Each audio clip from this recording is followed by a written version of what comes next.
ఆయన నాన్నగారితో కూడా ఎంత ఫ్రీగా ఉండేవారు మీరు? అంటే నేను చిన్నవాడిని నాకు అప్పటికే ఐఐటి కాన్పూర్లో కోర్స్ అయిపోగానే టాటా కన్సల్టింగ్ ఇంజనీర్స్లో జాబ్ వచ్చింది నాకు. సో జాబ్ బెంగళూరులో వచ్చింది. సో ఎవరు వద్దంటారు చెప్పండి, Bengaluru Tata consulting engineers job హాయిగా సెటిల్ అయిపోవచ్చు. వీడు ఎందుకు ఇలా కొంచెం ఏదో చిన్నప్పుడు ఫెరోష్ చేస్తారు అక్కడ, చిన్నప్పటి నుంచి కూడా కొంచెం ఫెరోష్ చేసుకుంటేవారు ఏంటి? ఫిరోషేసా అలా ఉండేవాడు కాదు, పట్టుదల ఎక్కువ నాకు. పట్టుదల మీ సర్కిల్లో చాలా మంది చెప్పారండి పట్టుదల ఎక్కువను, ఎవరితో మాట పడటం నాకు ఇష్టం లేదు. మాట పడటం అంటే ఏంటంటే, నేను మీ దగ్గర పనిచేస్తున్నాను అనుకోండి, నేను మీరు ఎక్స్పెక్ట్ చేసిన దానికన్నా ఎక్కువ పని చేయడానికి ప్రయత్నిస్తాను. కానీ ఏదో అంతా అయిపోయిన తర్వాత మురళి గారు ఏంటా సంవత్సరం ఎలా చేసామనంటే నాకు మనసు చిక్కుమంటుంది. అది మా ఫాదర్ నాకు ఇచ్చినటువంటి గొప్ప డిఎన్ఏ వరం అనమాట. So I don't accept. నేను ఎవరైనా సరే ఏ పనిలో అయినా సరే నేను ఎక్స్పెక్ట్ చేసిన దానికన్నా మించి అందించడంలో నాకు అదొక ఆనందం ఉంటుంది.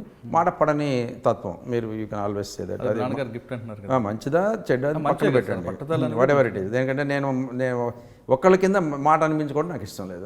That is the thing. That is the reason why I was good student, I was good everything most of the time to my best of efforts అనమాట. సో ఆ విధంగా ముందుకు వెళ్ళాను.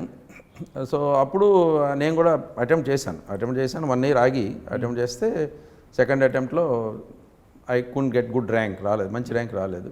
సో ఫస్ట్ అటెంప్ట్లో, సెకండ్ అటెంప్ట్లో I got IPS. So third అటెంప్ట్లో I could not get any rank. So లక్కీగా I was very lucky. God is great.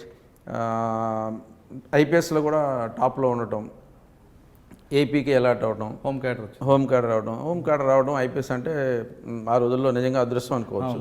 So హ్యాపీగా అంతా బాగానే ఉంది. కానీ ఐఐటి కాన్పూర్లో చదివి ఫస్ట్ పోస్టింగ్ బెల్లంపల్లి ఏఎస్పీగా రావడం జరిగింది.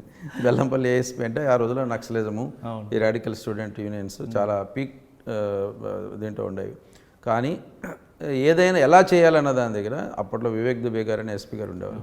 ఆయనకి పూర్తిగా అవగాహన లేదు, నాకు అసలు లేదు. ఆయన అన్నారు, సంవత్సరం ఎక్కడికైనా పోయి నేర్చుకొని వద్దామా మనం ఎలా చేయాలని చెప్పాను. మా స్నేహితుడు జగిత్యాలలో మిత్రుడు వేణుగోపాల్ అని అప్పుడు జగిత్యాల డిఎస్పీగా ఉండేవాడు. ఆయన దగ్గర పోయి నేర్చుకొని, అసలు నేర్చుకోవడం అంటే అసలు ముందు అసలు కొంచెమన్నా చెప్పాయా ఏది దానికి గుణగణాలు ఏంటి, అసలు ఎలా చేయాలి ఏంటి అని చెప్తే Venugopal was very nice friend. Even today is a very good friend. మన స్టేట్లోనే పనిచేసి రిటైర్ అయ్యారు, మా బ్యాచ్మేటే, అంటే డిఎస్పీగా మాతో ట్రైన్ అయ్యారు. అలా మనం ఏంటంటే ఆ ప్రయాణం అలా మొదలెట్టి 2 years బెల్లంపల్లిలో ఉన్నాం. తర్వాత మీరు చూసినప్పటికి మెదక్కి వచ్చాం. అక్కడి నుంచి రంగారెడ్డి ఇవన్నీ. కాకపోతే ఏంటంటే ఆ ఇనీషియల్ పీరియడ్లో మీరు ఏమన్నా చెప్పండి, naxalism what is it's peak అంటే మేము మీకు చెప్పాలో తెలీదో కానీ